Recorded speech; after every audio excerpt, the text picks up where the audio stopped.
get nothing. You lose. Good day, sir. Yeah. Like, what's up with the news lately? Not much. Hey, DJ Longhair here in the house with our boy, a man of the hour. Tortoise, what's up? Senior. Still looking for the clip. He's looking, he's digging, he's Still diving looking for the clip. And this guy. Super fast. Yeah, that's right. Look at me break dance. Yeah. That's right. Oh man. So how you doing, brother? Whew, yesterday was all work, so I've been tired all day. So I was taking naps here and there, trying to catch up for tonight's show. Noise. Well, Today, that would be us a little bit about some singles. I was hoping that the chat would be active. Throwing out some staples. Kind of want to look up some things on the fly here. With the split in Magic, the fan base and everyone else, the collectors, the players, all that, a lot of people are dipping. So there's been a dip in the market. So trying to stay on the positive side, what staples are you looking for? I don't know. It's in Throne of Eldraine right now, to be honest. The set excited me for a minute. Yeah. But I'll have to go to... Before all that, this shiny can. Wow. It's so bright in here. Let's go. Oh, yeah. Hey, 4 keeps. Oh, man. I was right there. There you go. There you go. I am a zombie. I am a zombie. I am a zombie. I am a zombie. I am a zombie. I am a zombie. That's right. What's up, zombie? All right. Cheers, everyone. Cheers. Yeah. Enjoy that Coke. And there's more to come. Oh, yeah. Yeah. You look excited. Me? Yeah. I mean, with Doctor Who more out. Chandelier. Hell yeah, dude. He's playing so much Chandelier. Chandelier. Yeah, doing good with that. What's that? I said he must be doing good with that. I'm all right. I finally got around to getting Mana Links way late. So Mana Links way late. I've just been charging in, dude. Just bulky deck, way over 60 cards, even. Just brah, let's go. Yeah. Hello to some people. Today's pretty much going to be open forum. Not too much going on. We don't really follow the judge thing that much, so I couldn't really talk too much about it. But if there's anything you guys wanted to talk about, we are open. Robert's Table, where have you been, sir? Oh, man. You should jump in. I can send you the link right now, Bray. Right meow. All right. Yeah, we said hi to Mrs. Hillbilly. Hello. Four Keeps Gaming. Dual Brain is chatting in there. Trying to swap baby picks. So I'm like, nah, this one's near mint 10, bro. What's up? Near mint 10. That's right. Yeah, good to see you guys. So, what staples are you looking for? Well, most of the stuff I'm looking for is from the enchantments menu from Wilds of Eldraine. All those reprints look saucy and spicy to me. I know the reprint word holds some distaste in some people's mouths, but it's such a good list of cards. And dude, I'm looking at your Chandelier lives that you've been doing. You've been getting some good retention on those.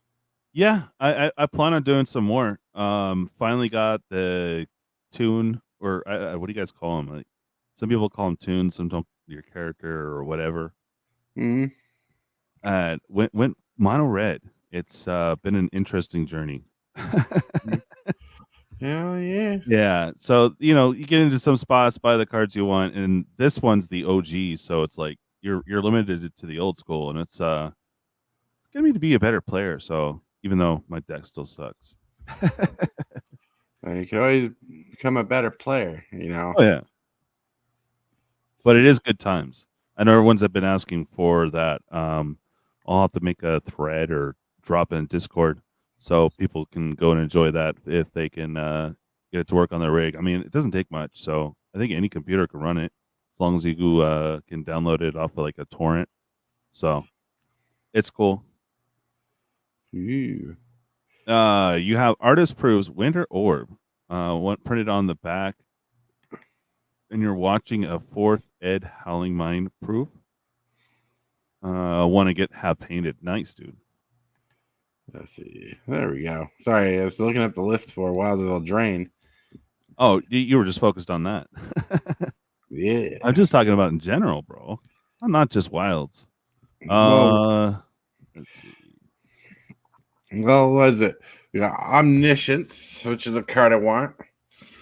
We got Land Tax, Ristic Study, Grave Pact. Oh, pretty. I believe I got one of those in the mail. Well, not in the mail, but in the little mail slot that I still need to get some what you call it? Need to get the delivery paid for. Parallel Lives I want. Man. Oversoul Cemetery, Aggravated Assault. Aggravated Assault's pretty good. Then there's Sneak Attack. Yeah, there's a lot of fire in that reprint list. Even Dragon. Oh yeah, dude. Yeah. I know. Well, it's the enchantments this time for you, so you're stoked. You're like, oh, bruh. Well, there's just a lot of good enchantments that do a lot of good stuff. Hey, Alpha Nerd. What's up? Hold on. I was getting the intro. God, ruin it. Well, I just popped it over back to the screen and saw that. Yeah. Cool logo. Yeah. Hey, what's up, Kyle? Here we go.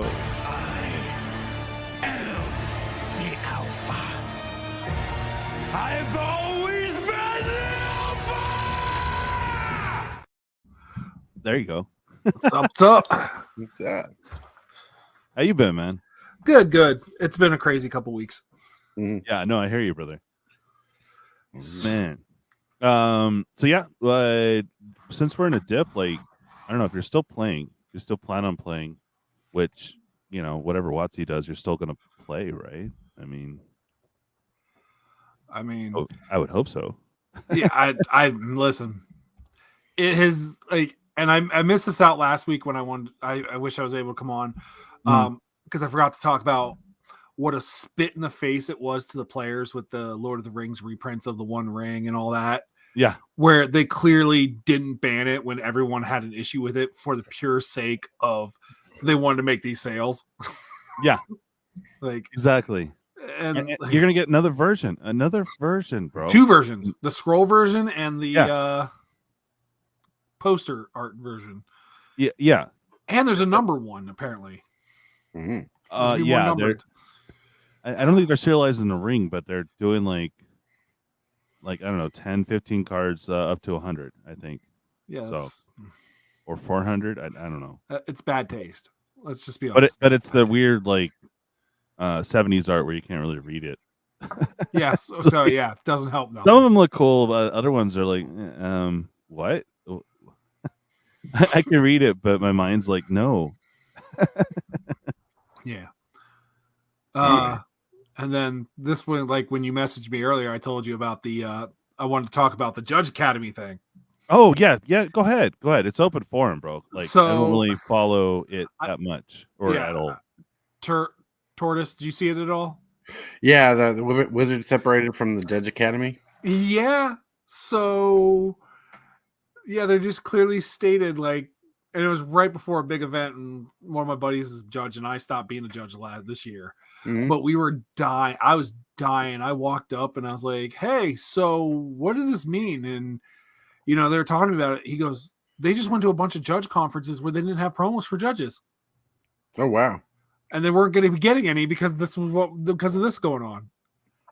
So I'm in fear for the game now, because this might be a clear sign that you better pick up Commander, because that might be it.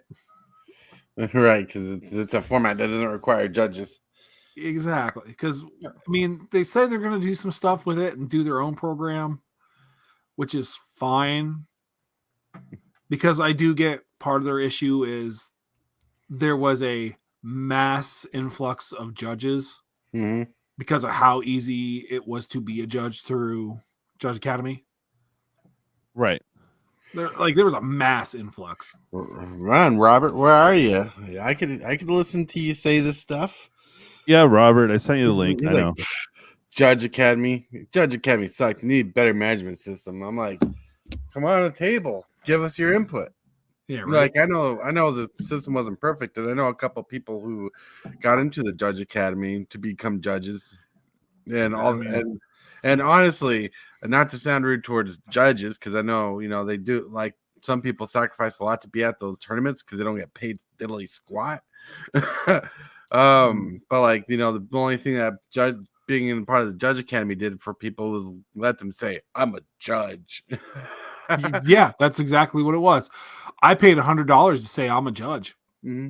Yeah, bro. Because Star City doesn't really hire anybody unless they're L2. Oh wow. They like most of their floor judges and stuff are L2s. Like there's very few L1s, and if they were L1s, they were friends of the really established judges that judge all the time for Star City. Right. It was never just random guys like, I'm an L1 for like this long and I applied and I was one of the first to apply. Oh, you're talking about there was like an unfair, not so equal opportunity kind of judgment going there, where they were hiring people with like a certain status, not giving people room to grow. Yep.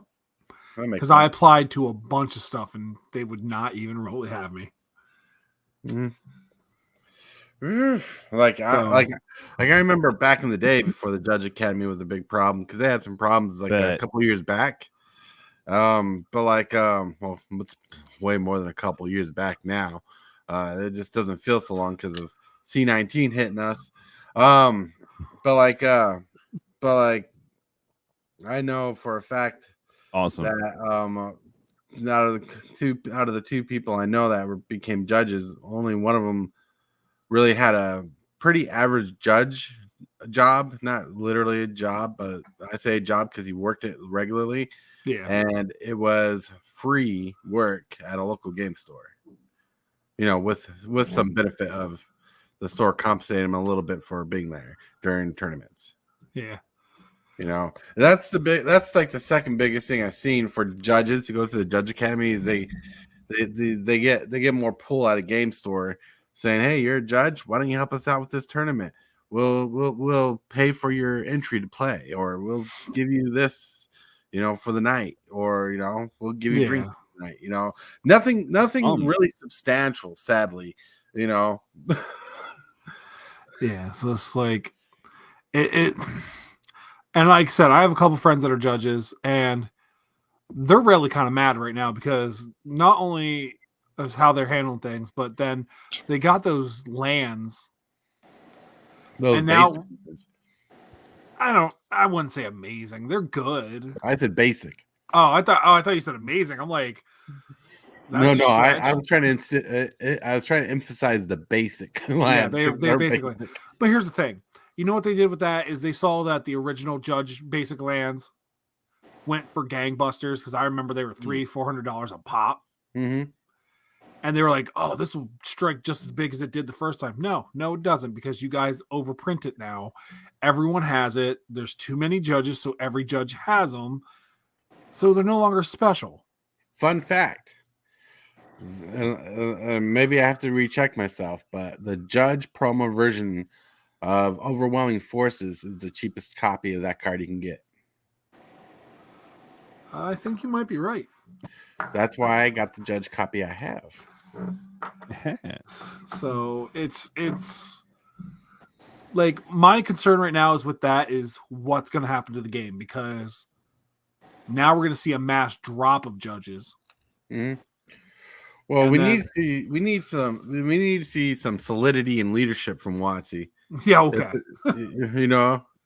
Not solidity, maybe that's the wrong word. We need to see some leadership in WotC, like blossom out of somewhere, because that was a pretty bold statement to back out from Judge Academy, and they must have a plan to implement. And if they don't, the tournament scene is going to kill the standard meta. Just Well, even though they say I have an argument. I have an argument for you Go guys. ahead. I'm sorry. They're making way for the QN here for Robert, and I think it might get me monetized, but worth it. It's gonna be the Peppa Pig. management, bro. right. What's up, Robert? How you doing, bro? It's been a minute. I'm fucking beat, man. Sorry. Oh shit, that slipped out. Sorry. Yeah, well, it wasn't the first 30 seconds, so I don't know if they Yeah. extended it out or I don't know, man. It's I think it's the first minute you can't say the F word, which we're 16 Yeah. minutes, so fuck it. I'm beat. I've had like 11 18-hour days in a row. Ooh, dog. So all my equipment's breaking down. So Damn. yeah. But yeah, how are you guys doing, man? Hanging in there, man. Been doing a lot of studying in the background. Yep. Talking about other things breaking down, like the Judge Academy and Yeah. the game in general. You know, Yeah. at a lot of the stuff we've been repeating and regurgitating, the Judge Academy is not getting enough attention. Actually, think about Judge Academy it's good and bad. So it was good because yeah, you have the judges and everything and all that stuff. But the bad side, the support was horrible in various areas. Like I was chatting with some guys on Reddit about it, and like Korea, they don't get promos at all. No judge promos Oh wow. in all of Korea. Like nothing. Latin America, same thing. No promos. Just, you know, the judges are just kind of left out high and dry in those areas, and they're paying $100 a month or $100 a year or whatever for. Yes, coach, I would run Peppa Pig. It's the Peppa meta is what I was trying to say, bro. It's right. all going to change over to the Peppa meta. Yeah, 25%. 25. But yeah, so like there was good and bad sides to the Judge Academy, and I think if WotC were to come up with a better program instead of relying on third party, it would be ideal for the judging system. And you know, there was also the Predators issue. I don't want to outright say it, but there was the judges Predators issues because none of the judges were vetted. Right, because I highlighted that. I was kind of highlighting that when I said a few years ago when they were having some issues. Yep. Yeah, and that's what I was talking about, the Predator issue. And Hello, James. that's what I was also trying to emphasize there when I was saying they need to blossom some leadership blossom out some leadership. It's like say we got something planned to replace it, because if they don't have something planned, and I don't think they would separate without a plan, but you know, there's a 1 in 99% chance that there was not a plan. If they don't have a plan to like reinstate that, or not reinstate it, but like have something to replace it, it's gonna throw people through the roof. Yeah, fully agreed. And they need to have something to replace it. You know, you can't do these big tournaments without judges, and judges aren't going to be paying like, you know, what is it, $100 annually to be a Magic judge or something through Judges Academy was what it was. Well, no, you have to pay it, right? Yeah, you have to pay it $100 a year, and you get, you know, a couple of promos. Well, not anymore. Like it. Yeah, like not as anymore. of what, last year or so, or the year before. No, it was this year. It was start of this year. They're like, oh, we're no longer giving out promos. You have to go to conferences to get any promos. Now there's no like getting promos just for being a judge, and you know. So not only are you paying $100 a year, but you also have to travel to these conferences just so you can get the benefits of being a judge. That's kind of BS. Exactly. Yeah. So I think the flex power is like what they expect that you like to be paid on. I don't know. Yeah. Like, you get paid in free, packs, and then you can turn around and flip the packs at your local LGS and in order to afford your plane ticket. Right. Yeah, So. It will be different under the Peppa meta. That's right. The Peppa meta. Here is my prediction, and I hope I'm wrong. I think we're gonna see Wizards try to implement some kind of crappy system. Mhm. It's gonna go over terribly, and then they're just gonna be like, well, we're gonna forego constructed play outside of Arena for a while we try to figure this out, and then it's gonna be they never go back to it. Yeah. I could see that happening. Kind of actual constructed Magic and just be a commander-based game. Well, you know, I think Wizards is seeing like a connective problems with third-party help. Remember when Channel Fireball was running the tournaments and doing stuff, and they started doing weird things on the side. Now they're doing something else with the judge thing that was a third party. I find it fascinating because it looks like all this, and I really don't know how to look at this. I'm going to say how I see it is like a lot of the fandom that built Magic the Gathering and the third party support that came to run these tournaments that fans wanted, you know, Wizards is taken away because it's being something about it's being abused. Yeah. But that's kind of like the nature of anything. Right. Yeah. Yeah. And like Star City Games was also running the tournaments, you know, for a long time too. I think they're firing those back up though, but yeah. Mm-hmm. Kind of. Yeah, a lot of third party shenanigans happening. The soon to be YouTube channel only members. So yeah, there you go. It's just, and I know DJ said about there being leadership and, you know, and I know you said it too, Tortoise, but a lot of the judges that I would feel would be good leaders aren't judges anymore, or they're just pretty much retired and they just kind of do it every so often for the sake of saying I'm still kind of a part of this community. Because a lot of the judges I see right now, I wouldn't want them to be my spokesperson. I can't say nothing to that. Well, I mean, you could be a great judge and not a business person, you know. I'm not talking about the business aspect, just how some of them carry themselves and how they act would be just bad PR for Magic. Like there's so many of these judges that are. So here's what I'm thinking, Kyle. It's going to be Gavin. Gavin? Yeah. Gavin Verhey. It's going to be him that's going to lead up the new judge program. Okay. It might be. I mean, if they were smart, he's got a head on him. Yeah. And I agree with that. Yeah. So, I mean, it wouldn't be so bad. It's not our boy, though, Robert. So I don't know. I know. But, no, yeah. It's all about Blake for us. It needs to be Sean, man. What's that? It's got to be Sean who heads up the judge program. Yes, the invisible bunny. No, just funny because you don't see him. It's the guy. What was his name again? It's Sean. He exists in the background. Yeah, he's just handing random cards off to Sean. Blake's bestie. Yeah, that's right. Oh, sweet, Richie. You got 1 million views. Nice. You got to link me on that, bro. Hell yeah. Let's see. Oh, damn. Coach is like, nah, on Gavin. Coach is like, no, Gavin. Come on, the great forehead. He can do it. All I can say about the Judge Academy thing is I don't think WotC would have done anything without a plan. I agree. Like that's all I can say. I don't know enough about it, but I agree with the points that the program was not 100% amazing, and there were issues that need to be fixed.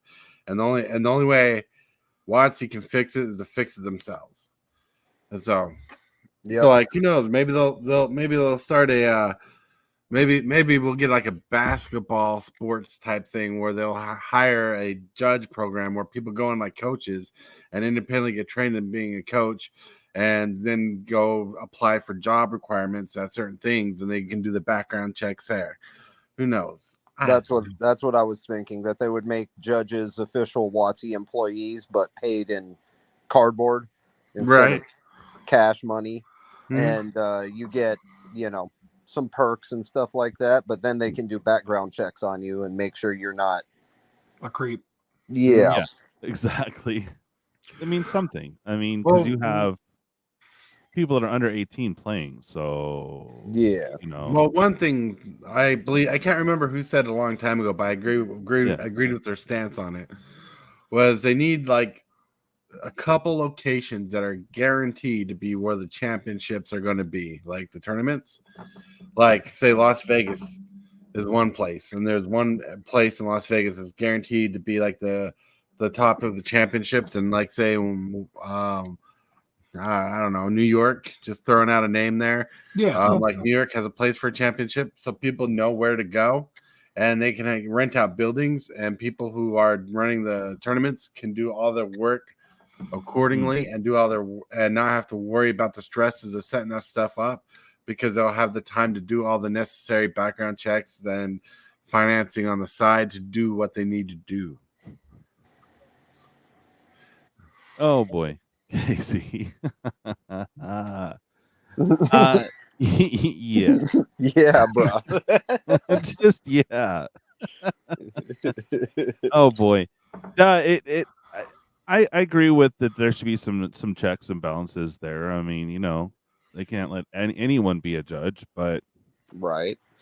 Yeah, I don't like pay attention too much to it. I mean, if I go to a tournament, I'm like stoked, and hopefully it's managed well. And if you could run into a card problem, they should be there to help. That's what they're there for. That's now, right. As far as getting paid and stuff, I mean, do you have like a local judge maybe or someone like that? If the game store wants it to be professional, then they should hire a judge. Actually pay for it or offer something more than a bag of chips and a monster. No, it sure would be interesting. Stores give out some packs and stuff too. Right. Well, they don't pay for themselves is the thing. It sure would be interesting if somehow WotC turned judging or being a judge for Magic into some career path. Like if you want to run an official WotC tournament at your store, like what's the word I'm thinking of? RPTQs and stuff like that. You gotta have an official Magic judge with the Magic qualifications, and they have a pay rate, and people can float town to town or be the main judge in their town when they host those events, and they hire it out so they can actually make a sizable living off contract. I don't know if that's your thought, but that sounds like a pretty decent plan if Magic actually stays consistent in the standard meta tournament scene. Yeah. Well, I mean, I talked to a lot of people, but I didn't get a lot of contact information. But there was a couple judges that were interested in coming on. I have not seen them, but it would be cool to get their take as they're on the front lines. In general, that would be nice. Cool to actually have someone. And I know I've been networking out, trying to talk to some artists too. So I got a bunch of business cards, and I needed more time to network proper and just hit up like everyone. Mm-hmm. So, yeah.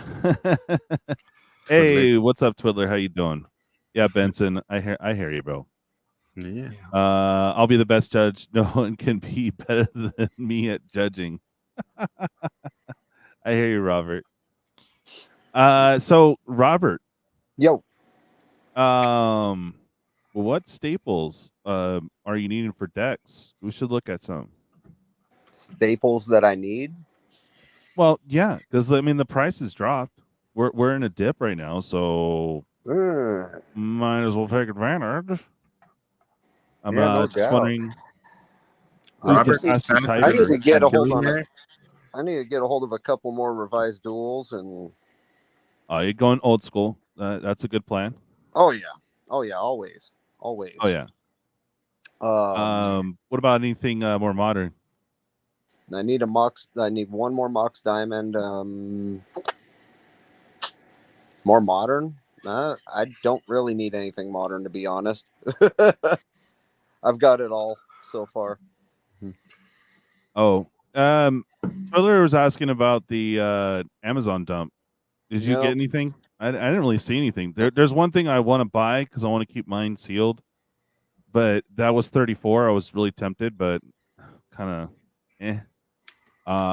because it has like a red core lord that does stuff for dragons, and I'm like, I really kind of want to mess with that, but I don't want to open that one. So I was about to order that, but other than that, there wasn't anything really there. I mean, always Vow and Midnight Hunt, and There was the other Ravnica things. thing. Oh yeah, the Rav those lucky Remastered. few that jumped in on the Yeah. below cost freaking boxes. This is like, why are they at Amazon dumping it, or what are they doing? This is like, what is going on? Amazon screwed up. Yeah. They did Watsy the hit him up. It's Amazon like, dump bruh. beforehand. Yeah, about Yeah. to sell the boxes for half the price. If I had the money and I saw that, I would have been all over that. What I mean, I just have a hard time them justifying charging a lot for Ravnica because there's a lot. I don't know You're outside buying of the Southern experience, not the profit. You're buying the experience. Well, yeah, of for the draft, sure. Right. That's all you're doing. But I mean, what is it, 300 for the people are draft willing now or to pay something? for an experience than they are Not like paying for the worth 230, of I value. think. Oh my god. Yeah. Well, at 200, I can see. It's just a master set or remastered set. So Yeah, but I'm getting tired of that. The expensive price point for something that's. Oh, Yeah. trust me, I had a whole Oh, yeah. conversation about that exact same thing the other day. But keep bringing up the price points. I'm saying it's going to be worth it for those people who really want it. That's all I can say about it. If you want it, I'm not gonna tell you no. Don't go get it. Like for me, I'm a Ravnica diehard. To me, that because I'm saving money for that product when it comes out, I'm gonna buy what I can to have fun with it. You know, sure. That's right. I Yeah. mean, you do you, boo. You right. know, like if there was a price point that was too much for me, I would say it. And you know what? There will still be people out there who are willing to pay for it. So when I say people are willing to pay for the experience, it's all about the experience. Yep. You know, new cap bundles for 21. That's not bad. It's just I pretty much got everything I'd want out of that, though. I mean, Same. anything I'd want is like, I don't know, the special foils, but I'm not willing to pay for it. I opened like a case of new cap and like a case of collector boxes too. Do you have any extra of the gilded? I have some gilded foils, yeah. Oh, we got a tox, bro. I don't remember which ones I have, but I don't think I have anything too hot. Yeah. Well, there's some in there that I want. I want all the demons, of course. Yeah, no stress. That's so unfortunate, Watsy. Like, yeah. Oh, yeah. well, You Kyle, I'm sorry your friends are going through it, man. It's they stopped paying for them a while back and made them pay to be a part of it. So I don't know how that's costing Watsy money. Well, that's the thing. I don't think Watsy was charging. I think it was Judge Academy. Yeah, Judge Academy was charging for the stuff. Yeah. Yeah. When Watsy was directly in charge of the program, they didn't charge for shit. But Judge Academy came in and yeah, here we go. Start charging. Raise the rates. Yeah. Create rates to rate. You know, there's something that they used to be told to me while I was in secondary school, like after high school Job Corps, and I think people need to apply it, especially the judges. And then what people would say was, "Know your worth," and Yeah. If Magic the Gathering is big as everybody wants to believe it to be, they will, people should know the worth of a judge and have them there and actually make a pay system. Like what's an average rate for an hourly charge for a judge, or how much is it worth for the event? Is it worth $200 to you to be at the event? We'll pay you $200 to judge at our event because we need a judge. Make it substantial. I mean, look, I know pieces of cardboard can be worth some pretty pennies, and some can be worth junk. But you know what? Cardboard doesn't do? It doesn't pay the bills. Yeah. Well, it used to be way back in like the Stone Age. It used to be like $100 for an L1 or a box. Like it was one or the other. Yep. Right. Yep. And then level 2s was 200, 3s was 3, so on and so forth. Right. But then it got to a point where and that's part of the problem is right now as a TO, it costs more to pay your judge in cash than it would be to give them a box because the boxes aren't worth hardly anything anymore. Like they lose value so fast. It's not. I wouldn't not to, but I wouldn't be shelling out money if I'm allowed to pay in boxes which are already lost their value. That's something that needs to be discussed by the right people for sure. Yeah, and I'm definitely not the right people. Yeah, well, you know what I mean by the right people, like the people who handle the finances, like the judges versus the people who do the financing. Yeah, no, I knew what you're saying. I'm just saying I couldn't. Nope. I'd be part of the problem, not the solution. Yeah, give me the cash so I can go wait for Amazon and buy 2 of them. Just pay me in Amazon gift cards. Right. Exactly. Right. Oh man, I don't know why they need my social though. What? Every time I do a giveaway, someone's like, "Please let it be an Xbox Game Pass gift card or an Amazon gift card." I'm like, "I already told you what I'm giving away." Yeah. That's funny, dude. And what we have Doctor Who coming out tomorrow, correct? What happened? We have Doctor Who coming out tomorrow, correct? Doctor what? Yeah. Doctor Who. Yeah, who? Doctor where? What? Yeah. Why? Oh, yeah. Exactly. Not really. Some people like it, and there's some cool cards in there, but I'm not buying any. I'm especially not buying the collectors. Here's what's cracking me up is I'm really debating, depending on what goes on tomorrow with my vehicle. I'm buying these because my local store is selling them for a flat 45 no matter what. Well, that's probably a good deal.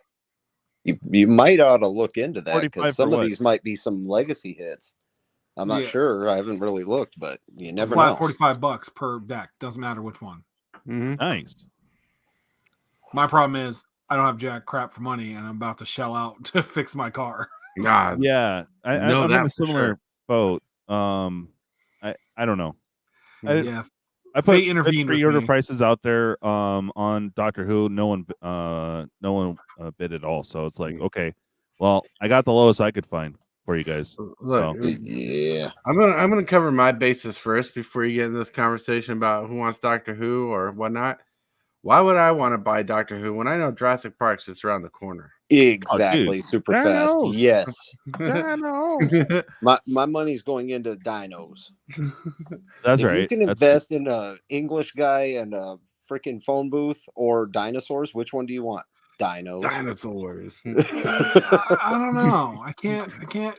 Well, there's 3 dinos in the set. Everybody's got their yum, and not everybody's yum is cherry flavored, so I get it.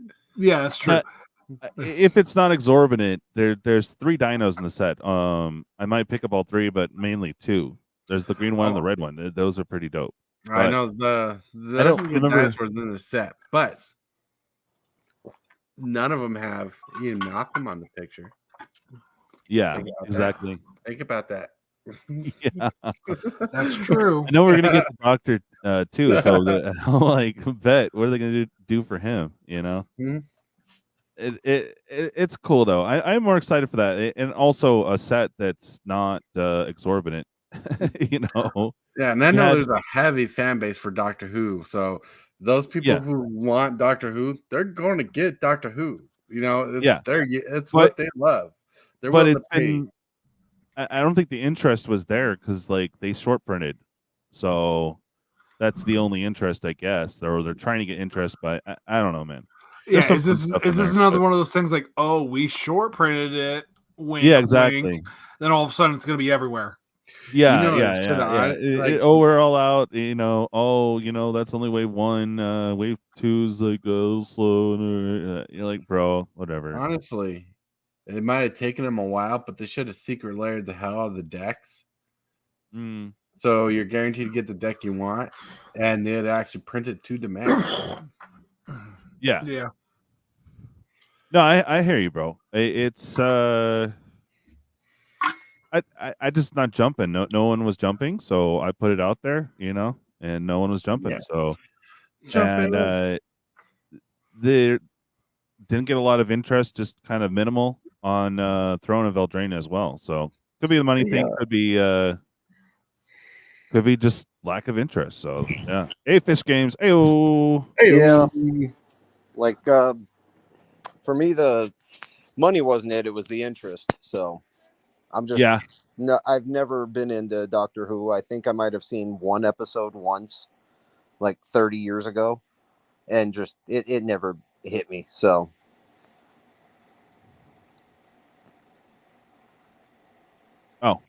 Okay, Tortoise. So how about any staples? So besides those, let's think about some regular ones. I am on there. Chat, what are we looking for? Burrito. Yeah, I'm not gonna find it on this site, bro. But a burrito sounds amazing. They need to. Speaking of which, they need a Beavis and Butthead secret layer ASAP. Oh, right. just give me something. Just give me that. But yeah, honestly, I haven't paid much attention to the spoilers. Yeah. Or anything. Oh, what's that? Torment of Hailfire. Oh, right. So there's been staples that I've been picking up, like that are cheaper. Like I don't know. Let's find the only because they haven't really touched this card. I mean, if this went up to $20, or it was like a 30, but let's see. Do you know how much I wish I would have bought these when they were like $2? Right. Ha. That's the beautiful part of hindsight when it comes to Magic the Gathering. Yeah. How much I wish I had never gotten out of Magic. Just, yeah. But I remember this card being a little bit more. It used to be like a $20 rare for like the longest time. So I've been getting them for like, I don't know, between 14 and $16. Nice. It seems about where it's at now. I mean, you look on here, damage 16. It's weird how they do this. It's like they damage the same cost as it new. What? I don't get that. I don't get that. Some people wanting to make sales. But I mean, look, it's new and you get it, and it's got some kid's Crayola drawing on there. Yeah. No, it's new. Yeah, it's. I just got the promo stamp one coming in. I don't think it's the foil one, but I was like, sure. I was expecting it to be like $20-$30 and got it for 16. I was like, all right, that's going in another deck. There you go. There you go. Yeah, I think the CEDH crowd, mono black, has been dying off, so that's why the Torment's been dropping out, because Son of Yawgmoth isn't as popular. Oh, I hear you.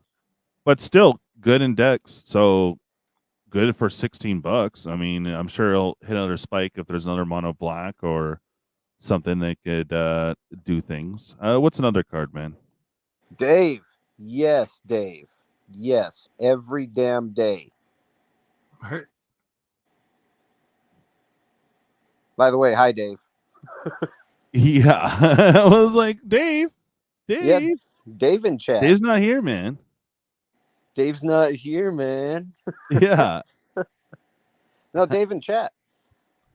Hi, Dave. Hi, Dave. Hi, Dave. Yeah, I have no idea.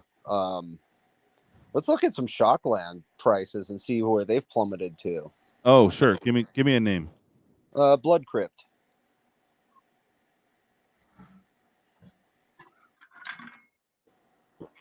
In lieu of their,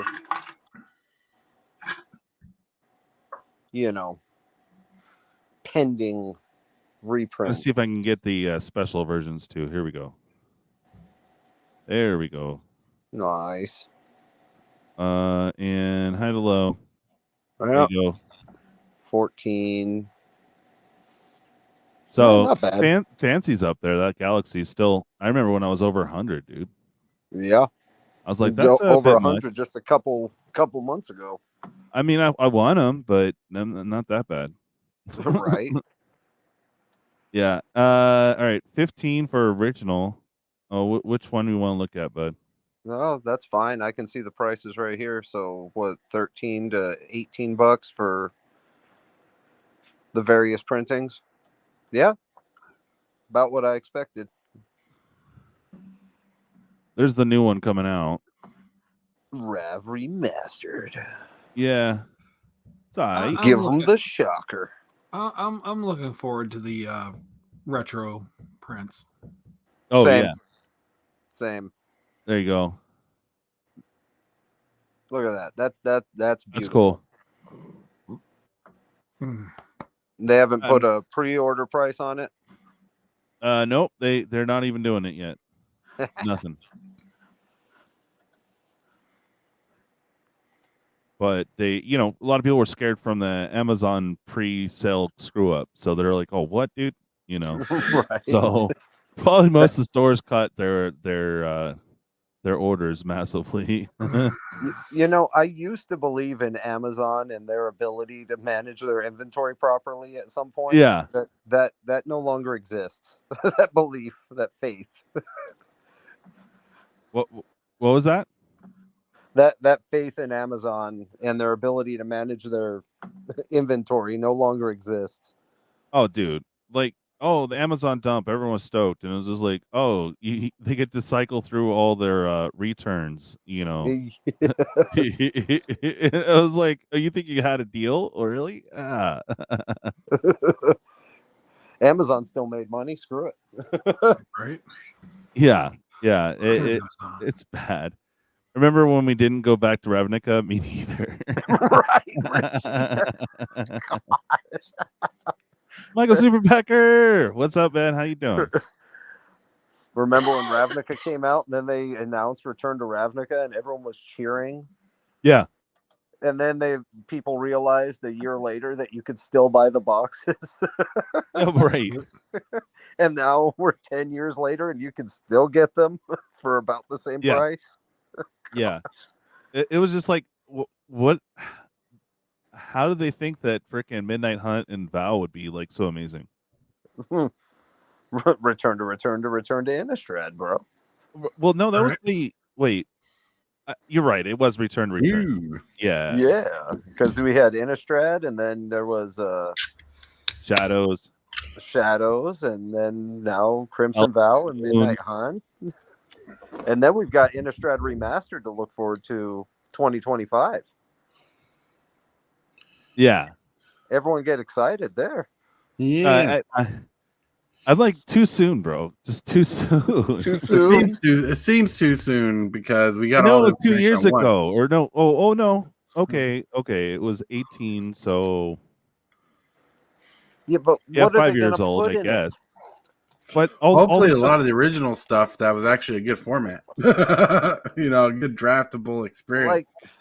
I mean, Snapcaster is starting to see a bit more play occasionally, right, Kyle? Or is that not happening in the top end anymore? All right, so it had a quick, brief recount when Lord of the Rings came out for the Flames of Anor. Yeah. But then it just doesn't do anything against the ring. So everyone gave up on it. It doesn't do anything against Spellmaster, so everyone gave up on it. Like, it's one of those things, like, people want Snapcaster to be good again. Mm-hmm. But it's It's Snapcaster. He's outclassed. He's outclassed. He's outclassed. It's It's like really, Lily of the Vale. it's He's really outclassed. nasty when a Speaking powerful of, staple is below the power creep now. Speaking of outclassed, Pat, welcome. It's been a minute. Hey, how We you are doing, all guys? outclassed. We're in the presence of the master. Exactly. Oh, Pshaw, I Pat bow the down to Popper, the can power we that do is it? DJ. Yeah, right. Good to have you back, man. How you doing? Living that dream. Had a tooth out yesterday, so still Ooh. a little bit sore, but doing what we can. Yeah, I hear that, man. That happened to me a couple weeks ago, like beginning of the month or beginning of last month. Ugh. So, not that you're looking, because we know what you do, Pat. But can you name off a good staple that people should be looking for right now, since we're in this dip? Oh man, I mean, one of the cards that's always come back to me, fetch lands have been so powerful over the years. Everybody's got a soul ring for that fast mana. And honestly, I like to get more commander games instead of just building that like battle cruiser style. So honestly, I am a big fan of Mana Crypt and Mana Vault getting reprinted. Like, I'm a fan of the dip in these cards. One of the things I've always pushed back against, Bob, shout out if you're out there, buddy, is the price on some of these cards. I mean, look at this. You're seeing 3 digits for all of these, but scroll down a little bit on these. Like those out of stock ones, there's so much coming out for these. You've got 7 new variants of it. I would love to see a dip in this. Same thing with like Cavern of Souls. Now that that's at a reasonable price, people can get their hands on that and tune up some of their tribal decks. Cavern of Souls has always been a real powerhouse. And honestly, I've traded one back and forth with Bob just because we've always dickered over the price. And now you can get it for under $40, which for a lot of people is a huge turn in the price point. Yep. Mhm. Yeah, because I mean those were creeping up. They were like $60 plus. I mean, Oh not yeah, that much stuff, absolutely. I've heard people say that cards are supposedly immune to reprints, and I'd like to see a middle ground. Honestly, I like some things being game pieces. I can order them through a proxy site if I want to get them that cheap. Huh? But as far as the trading side, it keeps you enticed coming into a product line when you can see, hey, I opened up a pack and yeah, it was $10 or $15, but I got a $60 card. And for that to have some staying power is Right. one of the issues I've recently had in Magic. Why have a collection if it's just slowly losing value? It's like a plant you're not watering. Yeah. I've noticed that too, because I just looked at the dip in price of my collection, and it's gone significantly down the last year or so. Yeah. Right. One of the things I am really happy about, though, is the addition of so many different cards. I didn't partake in the recent Sliver deck that came out with a new premier set of cards, but still holding on to my previous Sliver deck, not emptying things out. I am proud to still have that in my collection, and I'm able to tune it up and have more fun with it. So there is that little bit of collectability in that aspect. And I was never able to put Cavern of Souls in it, even though it's such a great card. That deck's all real cards. So I needed this one to come down a little bit in price. So there is that little bit of, juke and jive in doing the trading card and collectability aspect of this game still. Look at that. October last year. 73.59 was that, and then just started creeping down. But look at that foil price is nuts. What happens if you go to like the present all time thing next to that? Are you able to get a further time span? Nah. That's a bit of a bummer. I'd say if you take it back even further to like, oh yeah. Well, I'm just it was wondering up to how close $100 to at one release point. that is. Like if release was, a year and a half out, there's always that, precipitous drop. It's like when you wade out into the ocean. It's always crazy to But like we're this seeing one, that for what? almost $400 and it dropped right off. Yeah, this wasn't an easy pull from Zenny Tendies, and that's slightly played. But look at that, so down $40. You probably Ooh, find one geez for Louise, 35 if yeah. you look hard enough. No, and I The think foil, Ed from Dual Brain TCG, MTG, there, he's got a great point. Who wants to collect valueless cardboard? right? I mean, there's something about enjoying Wyvern, the trading card game. Yeah, cool. It's niche. You're cool. You're a hipster. You got flannel and suspenders on. I get it, right? But at the same time, it's like, what outside of the enjoyment factor of playing the game, what's the point in collecting it? I mean, I don't collect box toppers from 1990s Kellogg cereals. What the fuck would I get out of that, right? No, we want to have fun with what we're doing. And it's nice that some of these cards have a price point to them. Yeah. Oh, shit, that's funny. Yeah, exactly. Okay. Right.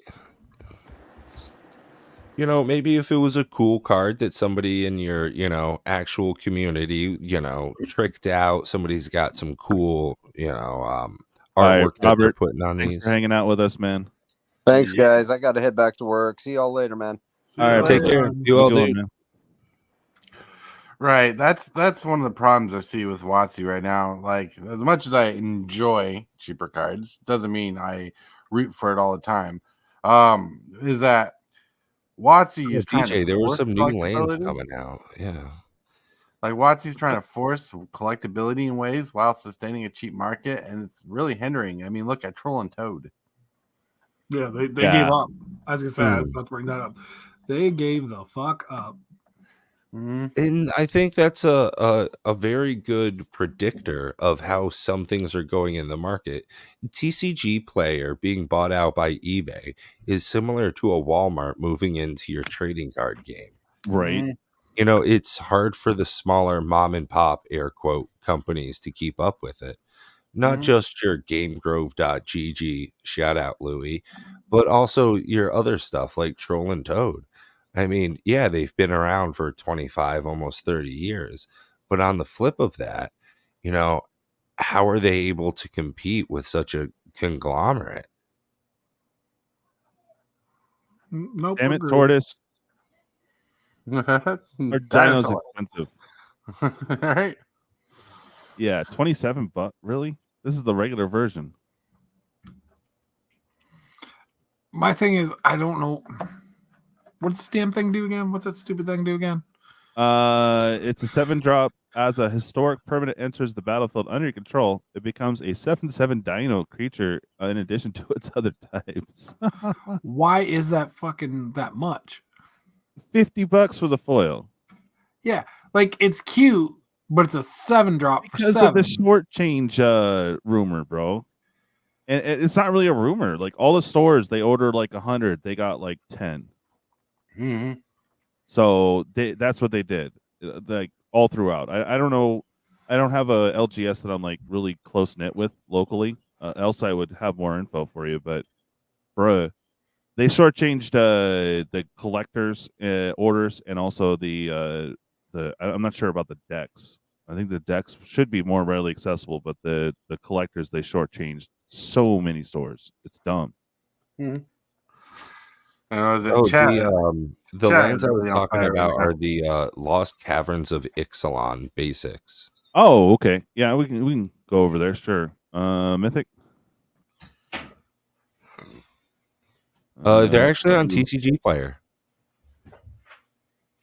What? It wasn't coming up for me. I was trying to look under. I guess I could type it in. We'll see what happens. Do.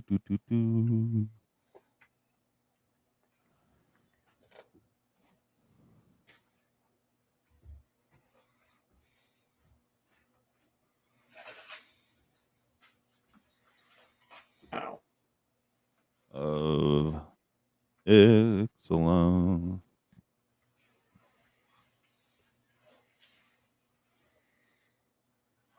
There we go. They just don't have it. Okay, that's Lord of the Rings. And there are just so many different product lines right now. As always, it's a difficulty there. Oh, right up on the left side, lands. Oh, Yeah. of course, because Right as soon as you click all over the something. place on this. All right, I'm on. That price will fall off a cliff. Yo, absolutely, Ed. I mean, nothing in Magic the Gathering seems to hold value in the way that it used to. I just see the land, but that's from Lord of the Rings. So this. Okay, this I got you. I'll present. Let's see. There you go. Maybe that will help. Okay. Looking for lands. Oh, you're talking about these lands? Yeah. They're neat. Yeah. They're cool, but they some kind of reason, I remind me just of a like, token. So the way those basics look, you know, they've just got like an anime vibe or something to them. The whole series of them, I think, have a. If I were to order proxies, I would love to have a set like that in my deck. yeah. Hell yeah. And realistically, since those are going to be, you know, pennies on the dollar of what they currently are, I'm fine with that. Right, right. Maybe that's what Wizards is trying to do. They're trying to make cards so cheap you wouldn't want to buy the proxy. Yeah. Yeah, but It'd it's be- hard to it'd be sell cheaper. product. Like, if you're going to, you know, from the point of Wizards of the Coast, it's hard to see them make a product marketable at, I mean, what are these bundles? $40 and $58. If a booster box is $120, right? How are they going to get you to buy it if all the cards are worthless in some extended period? And I think that they are starting to see that. And since they don't want to ease off on the variants or reprints, they're making things a chase card in The gimmicks. yeah, and it just I don't think there are enough lottery scratchers in the game. You know, people who want to actually buy a decent amount of Magic the Gathering product, if they're selling to solely unawares buyers, you know, kids in local gaming stores that don't know actually what they should be buying for the best pull rates and, you know, uninformed buyers. If that's their target audience, yeah, sure, keep going at it. It's great. You're doing phenomenal. Pat on the back. Otherwise, if they're actually trying to sell this to people, the whales and dolphins, as Bob puts it, to people who are going to spend hundreds or thousands of dollars on product, they need to make it worth putting on your shelf to buy over and over and over. Like Commander Legends, you know, a product where it's one line. That's all you get. It's just regular old Commander Legends. You get a Jeweled Lotus, cool, you win. You get some other cards, cool, you win. It's fun to play. It's fun to have on your shelf. If they keep doing like they did with Lord of the Rings with this stuff, like it's just uninteresting to me as someone who used to spend $1,500, $2,000 a year was my budget. And now it's like, oh, okay, cool. I'll just fly overseas for vacation next year. Yeah. Like that's what I'm going to do instead of buying any of this, which is sad to me. Is that's because that's getting older. That's getting older and getting bored of it. Like you don't have the addict's mentality. Like you're not. You say that, but you can't see what my desk looks like here. Yeah. It's all glassware and lighters, I swear. So that's fine. Whatever. Listen, it's fine. But you don't have that like there's so many people like people who go spend $800 of their $1,000 paycheck on lottery tickets and then hit 900 and like nailed it doing it again. Oh man, it's so funny story, God, right? I knew this lady, Cynthia. Nobody will know her, right? She blends into a crowd. So she worked at a convenience store near where I grew up. She got fired twice for stealing rolls of lottery tickets so she could scratch them all off over the weekend and hopefully turn a profit. And Mhm. since she lost 2 times doing that, she got fired twice from the same store. God, it's ridiculous. Same store. Yo, well, that's the thing. The guy believed in second chances. Shit, man, she just screwed him over twice. Damn. Yeah. And I think when I first got back into Magic, it was right about, Commander Legends, Zendikar Rising was right about the time, Ikoria, right? Very beginning of the pandemic. Big ups, Corona. You did great things for the TCG market.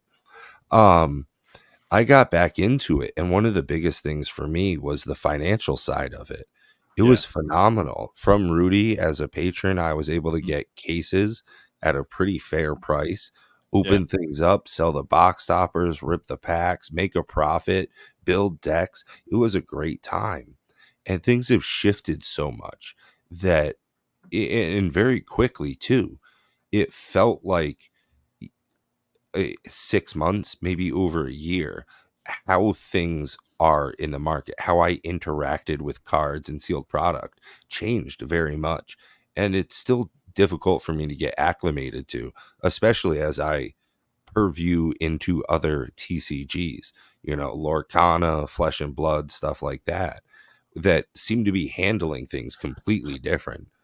When I look at Flesh and Blood versus Magic the Gathering and how a box holds some value, nothing ever seems to go on fire sale, which Ravnica on sale 3 months before release is The hell they thinking? Yeah, I get fat fingers and stuff. I guess they must have had Twiddler on the pricing button. He hit a 1 instead of a 2. 150. Tortoise, are you seeing this? That's insane. Do not It's buy that ridiculous. for 150. Guys. No. Come on. But here's the thing: there's always going to be that one person who does it. Yeah. Okay, scroll down. See if they We got got any two sold people, listings. two Okay, people there's trying. no They're like, compiler. yeah, we'll throw it up there for 150. And someone else, oh, really? Okay, put it up there. Yep. There's always that one person that ruins it. Like, Speaking of buying things at absurdly high pre-sale prices, I wonder how Moxman's been. I haven't talked to him in a while. Same. He's working like 2 or 3 jobs and then doing his channel daily. So Oh yeah, also busy. everybody make sure you check out his OnlyFans. He's been, doing a lot of work. Right. Nah, I'm just dicking around. Right. Yeah, no, this is just 2 sellers. They probably are going to mass box open, and Realistically though, it's a good point, TJ. At $150, you can Yeah. almost guarantee that you're gonna open one in a set box. For the price of that, Yeah. you're gonna turn a profit. That's Still gathering sales history, so there's no record of that. But dude, I just that's hope silly. nobody pays those prices. I really hope so, because that's like, bruh. there's somebody It's not that's even gonna like do search it. foil anything, huh? There's somebody who's going to pay that. Yeah, It's gonna just be like sad. just like we're gonna see this serialized stuff for the next year because of Lord of the Rings went gangbusters. Like, oh yeah, for sure, Kyle. And everyone saw that one ring and went fucking ape Yeah. shit. Oh yeah. But look at this. This is 119, in 97. general, Look at like, retain that. I'd be like, serialization oh is, sure, I'll open a box. But yeah, come on. putting numbers on cards for some reason has been the biggest thing to Wizards lately. Oh yeah. From Brothers War to Doctor Who with a few thousand different serialized cards. When you make that number, it's just not even special. Yeah, no. But it creates that illusion of being special. And then people Like go a ape foil shit. back in the day. A foil used to be the illusion of something special, and those things used to stay flat. But now, putting a number on a card. When we joked about that, Russ, right? When they previewed the One Ring, how it was already curled. Yeah.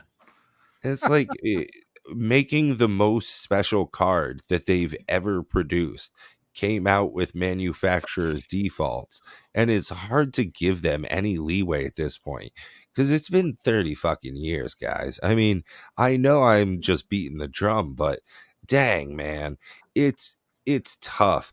At least when you get a card that's just like one of these cool looking basics, it's just flat. Like they didn't try hard, so they didn't screw up. Well, my perspective is like you got a company who's trying to sell more product and trying to sell the product to the people who want it, and what people want is basically reprints of new cards, and that's going to kill the market. So they have to force collectability in the game, like numbered serialized cards, different alternate frames that are in less print in the same set. It's like it's confusing, but it's like they're trying to force collectability and have a less collectible card game at the same time. You're right. That's what they're trying to do, and all their sales right now are based on the gambler's method. They're the instant gratification, the illusion of like the big win, and that's where they're making their money, and that's what they're going to do until it fails, just like they did with the Masterworks from Masterpieces and Invocations. Yeah, that's what they did with that, and people got bored of it, and then they moved on to the next gimmick. You know, I think, and I've heard people say it before, and it still seems like a decent enough idea, some sort of redemption thing where, you know, get a free box of X if you pull this card, got a special QR code or some shit on the back. It's difficult to keep people in the game when one of the most primary ways to put value in a product is by reprinting old value, therefore reducing, God, I'm going to say it again, the fucking value. Okay. Right.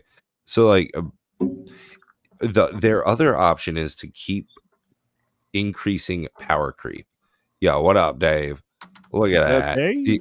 I like how he has his mouth open in that picture because most of the time I know him, he's got his mouth wide open. Oh, he's talking. God, Dave, I love it. He's always got a good story.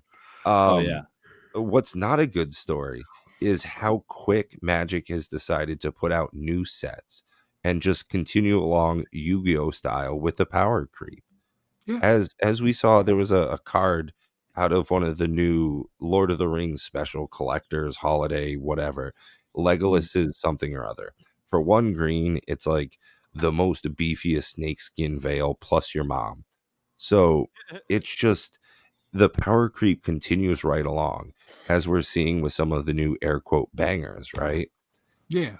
Now, it's tough to say to a company, hey, man, you've cornered the market. What you need to do is realize these are your profits. That's all you're going to get. You don't get to keep increasing 5-10% a year. There's just not more people that care enough. But they're just, at this point, this is all got the dark hand of Hasbro all over it. And that's what it feels like to me. Is like, this is just Hasbro running the shit from the behind the scenes, making this game become more of a product buy than a game. And right, yeah. And then what they're gonna move on to, like, what they're gonna do is, like I said, eventually we're gonna get bored of this, and they're gonna find another gimmick, or they're just gonna completely dump the game onto some other company when they stop making money, and they don't care. One of the tough things is like, it's hard for them to stop making money on it. It's just going to be such a reduction in profits that they'll see it as stale. It won't be worthwhile for them to keep pumping money. I just don't see them doing that anytime soon, because as much as we're talking about this, like there's just too many people just buying this crap. They're buying into they're drinking the Kool-Aid. There's too many people drinking the damn Kool-Aid. Right. And, every time something we like this summer coming up, I can't wait till we get the next Modern Horizon so I can listen to everyone bitch about whatever card comes in that's too powerful and too good. and then they're going to bitch and complain, and then say, I'm not playing no anymore because this is too this. Here's the thing. Like, and they were, why does Wizards do this? Because you guys keep drinking the Kool-Aid. Everyone keep, like, not you guys specifically, but in general, they keep drinking the Kool-Aid. Look what happened with the D&D thing. The D&D players said, fuck that. We're not dealing with this shit. We're unsubscribing. We're getting rid of our stuff. We will not support you. What happened? Yeah. Hasbro and Wizards buckled under them. Yeah, same thing with Unity. Yeah, absolutely. But guess what? A portion of the Magic players don't have that fortitude. They say we're not going to give them our business, and then a new product comes out, and then they're right back in buying. They can't not do it. Yeah, and that's tough because a lot of people don't see that they're, for everything you say no to, you're able to say yes to other things. So as I mentioned in the beginning of this, right, instead of spending, $1,000 this fiscal year on Magic the Gathering product, I'm just going to put that into a plane ticket to Vietnam. Play that game instead. I went to, Gen Con 2023. You know what I didn't buy? A single fucking Magic card. Yeah, and that's where I'm. Sad thing is, I started sitting down the other day and I started pricing up my collection because that's where I'm kind of at with it. Like, I don't hate the game. I still enjoy playing, but I'm at the point of I could play or do other things with this money. Oh, yeah, absolutely. I was on Steam playing a city building game and realized, oh, shit, I was going to get on DJ's stream. How can it already be 8 o'clock? Yeah. I got villagers collecting wood and stuff like that. That's right. I'm sure, Tortoise, you're a pretty big video gamer. You know how that is. It's a huge deviation of how we used to spend our money, how we used to interact with this product and this hobby in general. That's very true. Yeah, because, like, I don't know. I'm getting to the point. It's like, man, I can't wait to travel to Pittsburgh to go to Eternal Weekend. And then I'm like, well, I'm going to play this day, but then I'm more excited about all the other things we're going to do that has nothing to do with Magic in the least. Right. Yeah. I mean, when I look at a booster box, I'm thinking, okay, right there, that's a brand new, Xbox game. And that's Domino's delivery for the whole weekend. I'm going to get nice and fat, play Mortal Kombat, and I will be so much less disappointed with, Scorpion getting his head kicked off and garlic sticks than I am going to be with, no offense, DJ, opening another set box of Adventures in the Forgotten fucking Realms. Like, I can't do it. And seeing more and more crossovers in universes beyond, a gimmick, totally cool. I get it. It sells product. Great idea. Unfortunately, it really breaks my heart as an Adventures in Forgotten Realms fan to see Dristord and all the adventures of the realm get all messed up. Hey, what up, Tom? And hey, what's up, POA? It's great for some people to get brought in. Always a big fan of Warhammer lore, and I think they did a great job with that set in particular. But the amount of other times, like Lord of the Rings, it wasn't particularly faithful to the entirety of the source material, which many people will complain about vehemently, Bob included. I hear you. And the secret layer stuff, man, there are just too many things coming out. Yeah, and that's its own separate issue. And it's it wouldn't seem like so much is coming out if Commander wasn't the main format. To be honest, also if they just, because I remember first starting playing, there was 4 sets a year. There was a summer set and 3 block sets. And then they're like, oh, we're increasing it, so it's this. I'm like, that's a lot. And now it's every other month. I'm like, this is ridiculous. Right, because it didn't seem like there was a lot of product back in the day, not as much as of today. There was still a lot of product back in the day, but when Standard was the main format, you just didn't care about half of it, so you didn't think about it. But since Commander is the main format and every card's legal and everybody wants to know what's coming out for their decks or a deck they might want to build, they pay attention to everything, and that really drives someone like me insane. It's like it's too much. It's too much because it's the main format. I can't afford to get into Modern. I can't afford to keep up like I used to back in the day, like in Standard. But Standard doesn't have the main presence, and it's not doing as big as it should. Yeah. And to even mitigate this, and it didn't help at all, is Wizards of the Coast extended the lifespan of Standard, so people would try to hop on over there. And it's still not working. Yep. Yeah. Well, and that's because they created Arena. Mm-hmm. Well, yeah, they focus on Arena, and they're wondering why people aren't playing locally. And people playing locally were excited to play at tournaments, but some net decker comes in, doesn't make their own deck, just whatever works online, right? And hey, more power to you if that's how you like to roll. Kind of ruins it, It's like, do I go play the same blue control decks and waste money doing that? I don't know. Doesn't sound that exciting.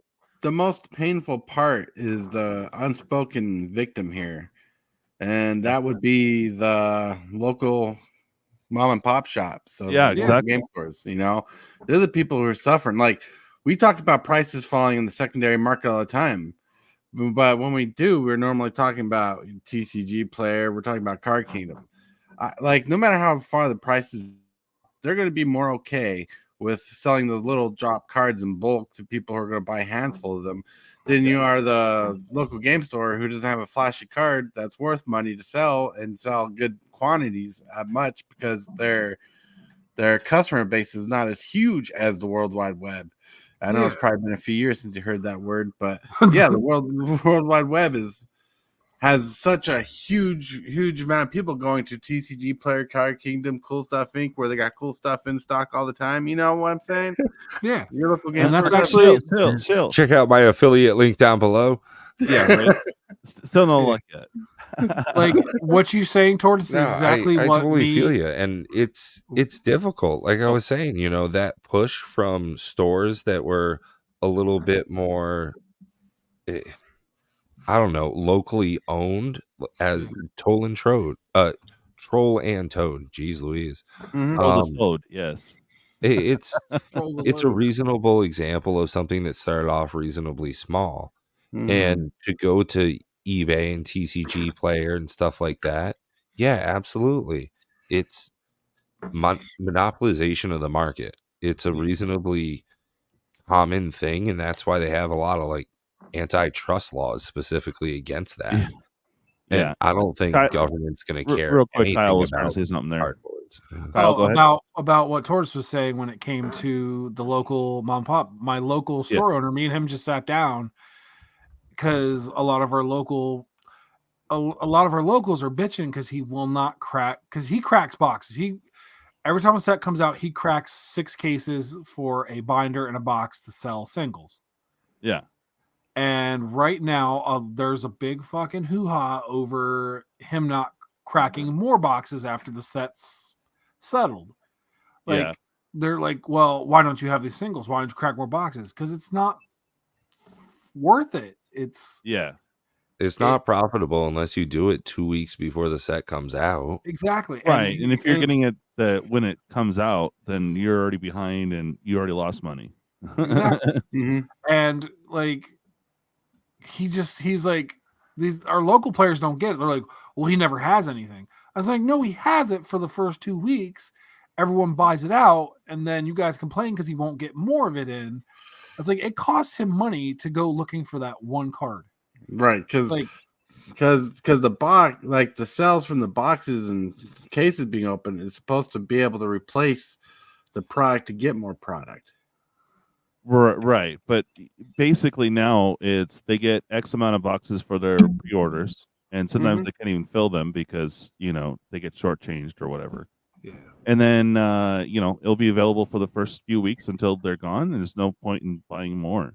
because the locals have gotten their fill, and then why should I get more? If they're asking for more, well, I mean, I don't know. It's like 2 weeks before, and then after that, no one really cares because we're on the next set. So I can kind of see why he doesn't do it, because he gets the most money in those pre-orders. And also with how the sets are even structured now, like we use Dominaria United as a perfect example. There's only one card that's worth two cards that are worth anything: Leyline Binding and Shieldred. That's it. That's United. Yeah, that's it. Yeah, Lily's gone way down. Yeah, that's all that's worthwhile in that set. And everyone's like, well, why? We want Shieldreds. We want this. I was like, it's not worth him opening that set to, number one, get maybe a Shieldred, but it might not be the printing you want, and then you're not going to buy it, and then he just wasted that money. Right. Yeah, right. It goes from Shieldred at about $70 down to Timeless Lotus at about $11. Yeah. So it's pretty much Shieldred or nothing. Exactly. Yeah, man. So they just and how these sets have been coming out lately, there's just 1 to 2 peak cards that are worth something, and then everything else is fluff. So it makes it not worth for any of these stores to sell singles of the newer stuff. It's getting to be detrimental to sell singles as a store, especially if anything new. Right.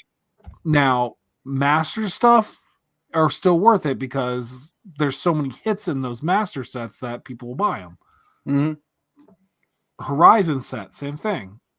There's enough things in there that he can, or any shop will make their money on just the pure speculation of cards. But these regular sets, they're so with the new Eldraine. What is it? The Cauldron is the big money card in that, and that's about it. Yeah, Cauldron. That's it. Like nothing else really. Cauldron? The Cauldron from the new Agatha's Wilds of Cauldron. Eldraine. Yeah. Well, I thought Beseech the Mirror, but yeah, okay, Beseech the Mirror too. Yeah, okay. I forgot about that was being in that. But there's probably not a whole lot more if you take a look. Like, what are those 2 bangers? There might be another one in there. Oh no, Cauldron. There you go. Extended 50. Yeah. Wow. Yeah. And Moonshaker Cavalry, but those are all, as you're alluding to here, I'm sure, is that those are all just prime fodder for reprints, which are all too common nowadays. Yeah. And with the rapidity and speed that they're coming out with sets, it's not going to be but a few months before we see those again. Most likely in a secret lair, and then in a full release of a Masters or Horizons kind of thing. They're going to pose it as a modern and just sell it again. It's just or they'll print some bullshit that's exactly the same thing but slightly better, and right. then that right, one becomes irrelevant, and then it drops in price, and then becomes worthless. Like it's killing itself. Like, as much as I love cheap cards, but as much as I like cheap cards, there is the reality that if a game shop wants to make money, the set itself has to be able to turn around and make money back to buy more product. But also, part of this is the evolution of the internet, because if there's less of a presence in your local game store nowadays, and they stop carrying it, like say like the post-apocalyptic future is there's no more LGSs, right? That sell product. Maybe they'll host some events, but they won't sell product because it's not worth it.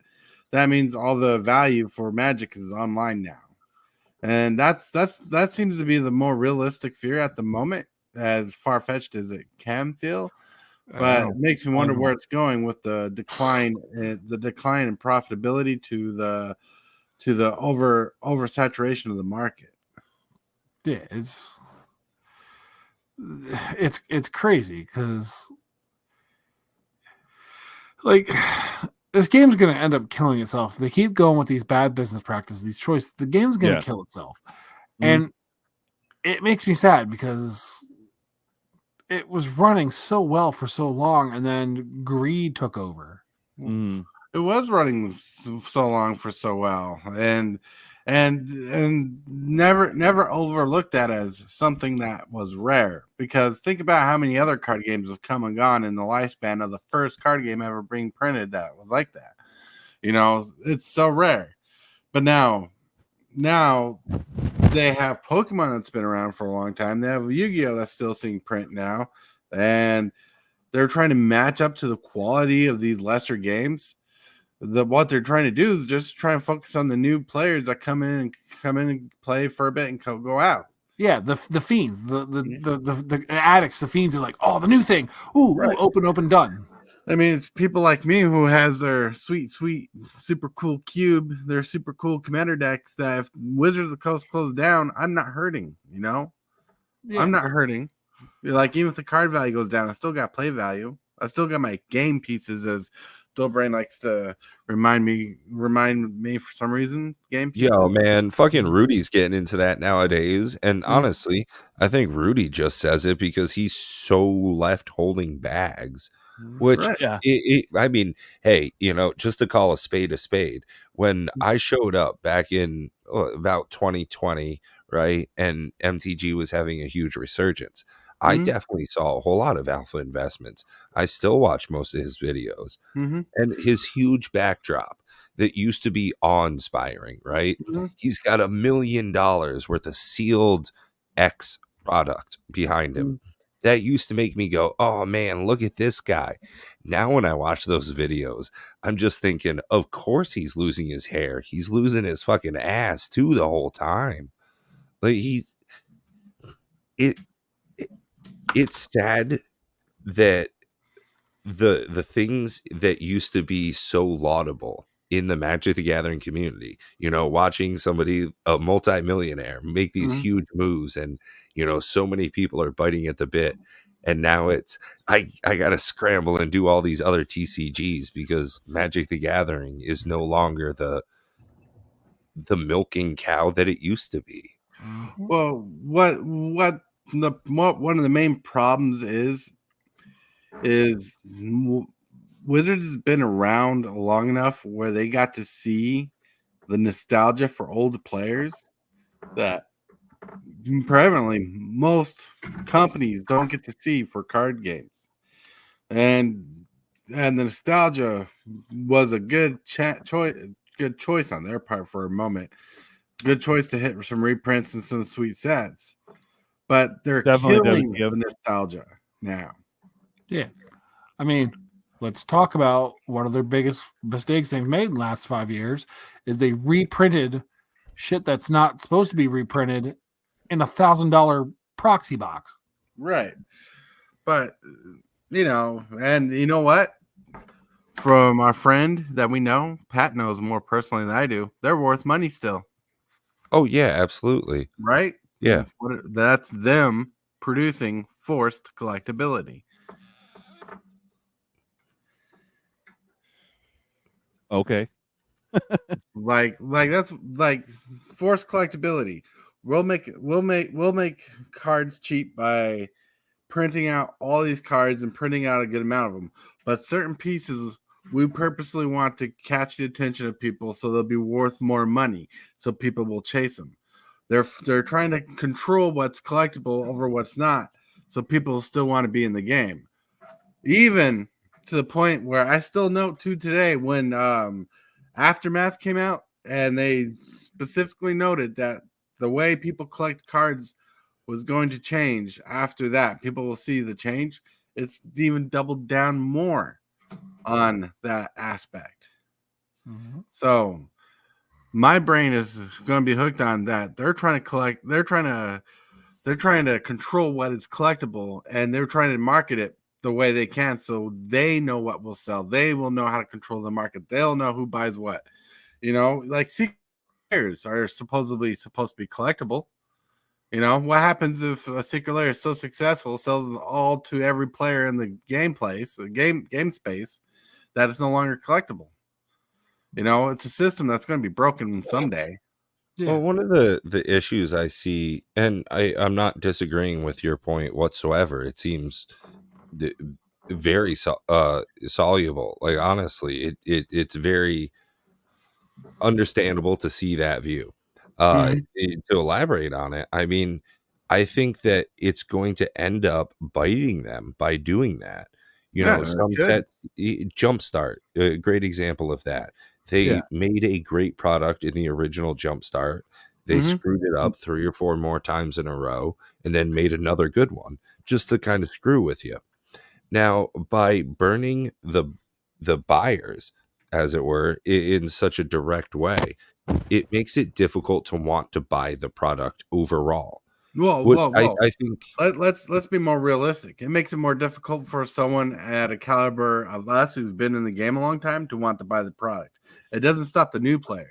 No, they'll still go crazy for it, and like I said, and that's what I said earlier about everyone's always, these young people are always just willing to instantly jump on these products and keep them going, and that's why they do it. Is just we don't have the fortitude. Like a lot of our players don't have the fortitude to say, no, we're not fucking buying this. Fix it. Look. What if I could change one aspect of looking at what we debate about a lot is getting out of our old people brains and start looking at what the young people want, right? And what Wizards wants the young people to do, and look and see how Wizards looks at the old people like us, because that's where I'm coming from. It's they're trying, like, because remember, even in the fireside chat, the first one, they kind of want to get rid of the older player, hands down. They want the collectors to subside, and they want the fresh meat to keep them afloat, which I disagree with. Because the collectors, and I believe Bob 100%, the collectors are what really keeps the game flourishing and alive. But at the same time, if they float just on the new players, like if Wizards got exactly 100% with what they want, where it's just all new players coming in for 4 years at a time, they're going to go from a multi-million-dollar company that's just floating off what new players do, and Wizards might just end as a fad. And that's not where they are now, but that's where they can end up being. It's like, oh, it was a fad that lasted a long time. Well, and I think that that's one of the big worry factors for me long term of Wizards' investment into the virtual atmosphere, right? For the last 25, 30 years, they've been solely a physical game. Has to be something you do in person. You have to have an actual product in front of you, something you touch, you turn sideways. And when they went to a digital format, they entered into a riskier area. Don't get me wrong, the Tencent makes billions of dollars. World of Warcraft, tens of thousands of players concurrently, they're raking it in on a monthly basis. I get the mobile platform and how microtransactions make so much money. One of the issues with that, though, is how many die out. And if Wizards of the Coast wants their digital atmosphere to be something that stays around long term, they're going to have to pump so much money into it. They're going to have to turn it into something absolutely worthwhile that has no competition. That's how World of Warcraft did it. They gave you stuff for free, update after update. Wizards of the Coast is not treating its arena players in the same way. They're putting something out and then saying, oh, hey, for $5, you can skip past the BS. Right. And one thing I've been pushing lately, because we talk about this shit all the time, I just posted in one email I could find for Wizards of the Coast. If you want to complain, there's a link. Complain to Wizards of the Coast. Get 1 million people to complain to Wizards of the Coast. Let's not just hold on to ourselves. Let's just not keep the conversation to ourselves. WotC is a publicly traded market. If you want to change something, you got to change the public view of WotC. The effort in. Yeah, and I agree with that, Tortoise, but it still comes down to as long as people are still shelling out this money and they're still making all this money, they're not going to care about our complaints. Oh, no doubt. We have, one thing actually have to hit them in their fucking wallets by like they did with D&D. But the Magic players can't do it. They like, oh, new commander. Oh, okay. Or if it starts to look bad, they'll print out, an actual good secret lair compared to the last couple that look nice, but they're really subpar cards half the time. Yeah. So they'll wait and they're like, oh, starting to dip. Let's make this really expensive looking secret lair with all these really good cards that everybody loves. And then everyone starts buying it, and then they completely forgot about what they weren't supposed to be doing. Right. Yeah. Right. We have to stop drinking the Kool-Aid. Well, and that's one of the things, you know, when I see a secret lair, like some of the ones that just recently came out, you're most likely referencing some really metal looking stuff, right? You know, blood and guts, some really cool black and silver looking stuff. Now, my first thought when I saw those was, oh man, I can't wait to buy those as proxies for 38 cents a piece. Instead of, hey, I want to buy 5 of those for $30 or whatever, right? Yeah. You know, or spend the $40 and get some really cool Pringled cards. Yeah, right. And here's my thing. I when the secret layers came out and they introduced the old text planeswalkers, I went apeshit. I bought a full play set of the original retro talked about planeswalkers because I wanted Teferis, I wanted Dak Fadens, I wanted Karns. I bought them. I waited a year and didn't get them.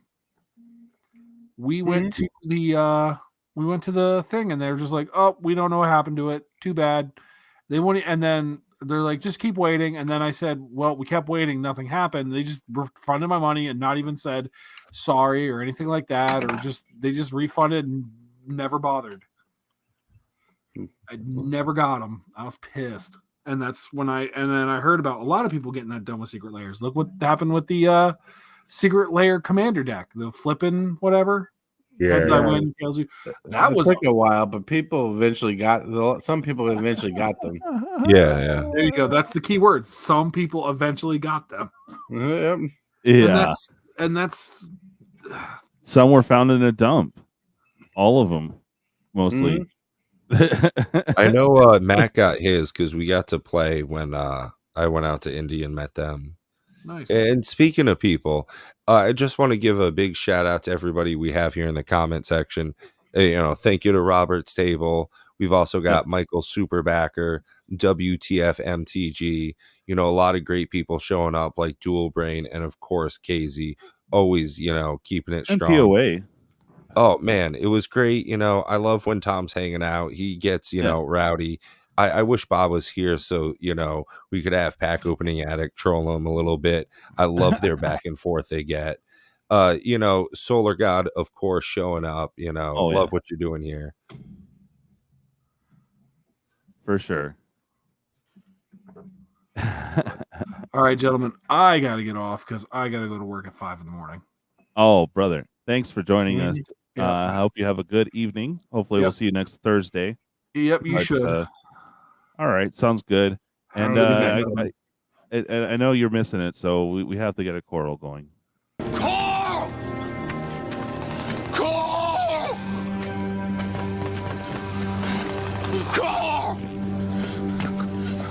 Call! Call! It's Kyle, you asshole. Yeah. Have a good night. Take care, Kyle. Great to chat.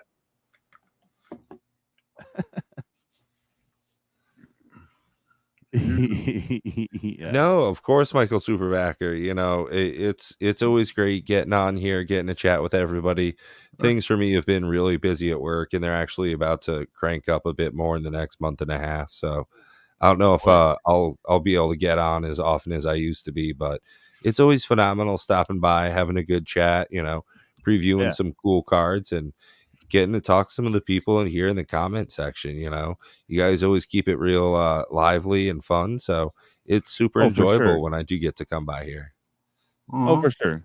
Oh, yeah. Well, I guess we'll get to the shill section, so we'll probably wrap up. I'm gonna get on some dinner and get back to Chandelier. How the hell do you say it, man? Chandelier. Okay. But you could make like a whole thing out of it, like the Sia swinging from the chandelier thing. Yeah, you could lean into it. Yeah. Well, I'm gonna work on getting a background recorded or whatever, so I can like talk when not be focused on my face. Yeah. First thing you asked me when you got on the live, how did you do that? Do what? When you were on my live earlier, the first thing you asked me is how did I get the animated background? Yeah, this is like rudimentary, but it I don't know. I will have to play around with some stuff and figure it out, like according to how many people we have on, you know. But I don't know, maybe some neon around the edges or something. I think you could just go more basic than you're probably thinking. Just have something moving like stars or something, like a galaxy in the background that's constantly moving or something. I don't think it has to be too difficult. Well, the thing is I'm not that good yet, and I want to do like a squirrel background where it's just one squirrel moving around the whole background. I think that'd be badass. If you can find a looping squirrel gif where it looks like the squirrel's running back and forth without stopping, that'd be funny. And have that, maybe have that go around the thing in the box, you know, like. You know what might work. It'd probably be a hard video to download. Yeah, but there's literally cat videos, not cat videos but they're videos for cats of like squirrels and birds and stuff going around. You could probably find one that you can clip out where it's a squirrel running off and on screen. Nice. I have to look for that. Oh boy. It's called videos for cats. Like there's multiples of them. That will not be the permanent background of something, you know. Just always a cat meme video constant. But unfortunately you can't put any two big files in here. So like this one's fine. I might be able I got to test it out and see how far I can extend and like do stuff, you know. Right. But it's cool they have this. So Casey's cool. all videos for cat. Yeah, they make videos just for cat. Yeah, when I hopped on my morning show earlier, it prompted up this little box saying you can have animated video backgrounds now. I'm like, dude, I'll just download one just to test it out right now. So I did. Yeah, it was cool. Yeah, it was cool. Cool. Yeah, I'll play around with it, you know, because this isn't too much work. It you know, placing and doing all the things still, but yeah, it's interesting. Well, to be honest, I don't like I understand the thumbnail idea, but if you're gonna have an animated background, I wouldn't have so many moving parts. Yeah, that's all I could say. Like, because you know, what if you get too many moving parts and someone goes epileptically wrong? Yeah. Don't tell me that. Don't tell me that. I mean, I love y'all, but really? Ooh, okay. The challenge accepted. Here's a small disclaimer at the beginning of every stream. Right. You're like, if you weren't epileptic before, you will now be. Right. And yes, we just want to let everybody know that all stunts were performed by professionals this evening under the close supervision of medical staff. Yeah, and we're totally not watching that show, so right. It's just that I've seen enough episodes of Jackass to know what to say. Yeah. Right. Oh, dude, and Wild Boys, big shout out to Wild Boys, right? Wild Boys. Oh, dude, it was like the spinoff of Jackass, and it was just them. It was pretty much Jackass with animals for like every episode. Oh wow. Wow. Oh yeah, so like putting stakes in their like whitey tighties and going, you know, tight rope walking over alligators and stuff. Yeah, real stupid. Yeah. Early 2000s kind of humor. Things that they just now put on YouTube instead. Right. I remember when Jackass was like the premier show to watch as a youngin. Oh, dude, now Steve-O, my God, his voice, him and Miley Cyrus, I don't know what they did, but it is like they gargled gravel. You know, it's somewhere for me to go with my smoker's voice. Right. But no, you know. Speaking of places to go for my smoker's voice, you can catch us on Cardboard Odysseys Saturday, 7 p.m. Eastern. You know, we do that live every week. And we are doing shorts pretty much every single day. We're going to be nice. starting up a Dungeons and Dragons campaign again soon. So check us Cool. over out at Cardboard Odysseys for all sorts of gaming content. You need to put that link in chat. Make it Oh all yeah, I fun. definitely should do that. That's like the grown-up YouTuber thing to do. That would Let me be go awesome. ahead and click a If I couple can of just hit that buttons. link. Your turn, Tortoise. Bam. Oh, hello. Hi. Welcome. Oh. Sorry, I was getting the link for my channel.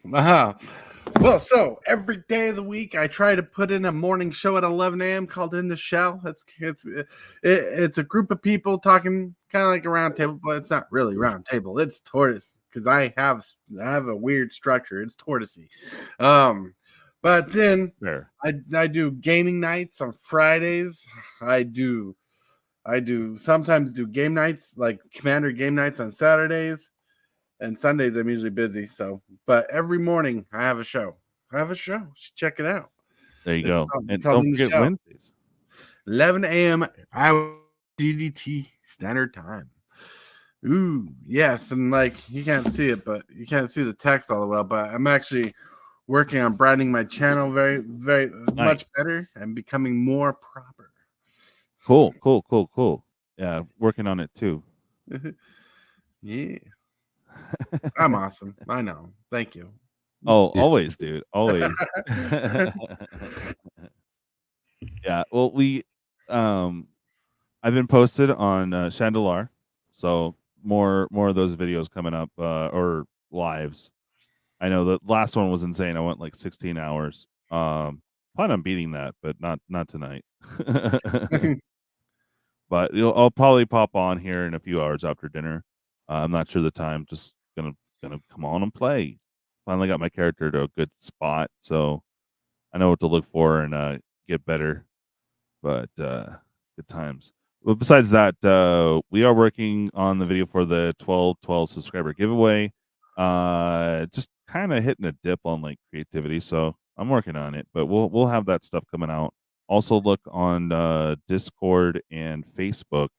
There's going to be another pack giveaway for each. So we got Facebook, we got Discord. There's going to be a video coming up eventually for that as well. You also have Patreon. It'll be ran from them, and then of course YouTube channel members. 6 packs, so basically one to each of those. Someone's going to win it. So they'll be those will be popping out as well because we have the rest of that set box. If you remember, we went hog wild on Loaded Squirrel. Loaded Squirrel. Yeah, that was nuts. So that box will be ordered here soon. If you guys can help a brother out, I do have some good prices going. If you guys want to get yourself some Lost Caverns of Ixalan. It's in Discord, but if you guys aren't in Discord or you don't do certain social medias, you can always hit me up on the email. I'm more than happy to see what's up. And I do run across a lot of deals. So a lot of old deals, old boxes. I don't know. I like the hunt really. So there's a special group I'm in that drop prices on boxes all the time, just random ones, old ones, new ones, whatever. It's crazy. You just make that up, Pat. Oh, dude, it's like 6 paragraphs long. I wish I couldn't put the whole thing all at once. If you guys want, I can share that with you once we're off air or whatever. Dude, I had a crazy idea for a movie, and I threw it in ChatGPT and worked it over a couple of times. Nice. And it is like legit a decent little script. Nice. Look, just tweak it around. Just tweak it around. Yeah, I know. And it could be the next Crocodile Dundee. Oh, dude, it's a cool little Disney movie. Yeah, like a little Pixar or something. Yeah. All right. Sorry, I didn't mean to cut you off. I was reading what Pat put in private checks. Yeah, I know. I was like, this is a novel. This is great. Oh, bro, I'm not even joking. The full text of it is easily 5 times, maybe 6 times that length. It is like the entirety of like more than the back of a box of like half a dozen movies. Yeah. It's I don't know what got me into it today at work, but I was bored and high as shit. Nice. For pain mitigation, I've been taking a whole bunch of weed butter. Oh I wow. don't like taking, all sorts of medical shit, messes up my stomach, but Yeah, no, I heard that, bro. that all natural remedy. Yeah, no, I hear you, brother. So a while back, I know it's been like over a year and I still haven't done anything about it because I'm just, it's all conceptually there, but not in a video form yet. I still do need to track down people and you, Pat, and I have the only clip I have is Bob's, and it's just a matter of like doing it.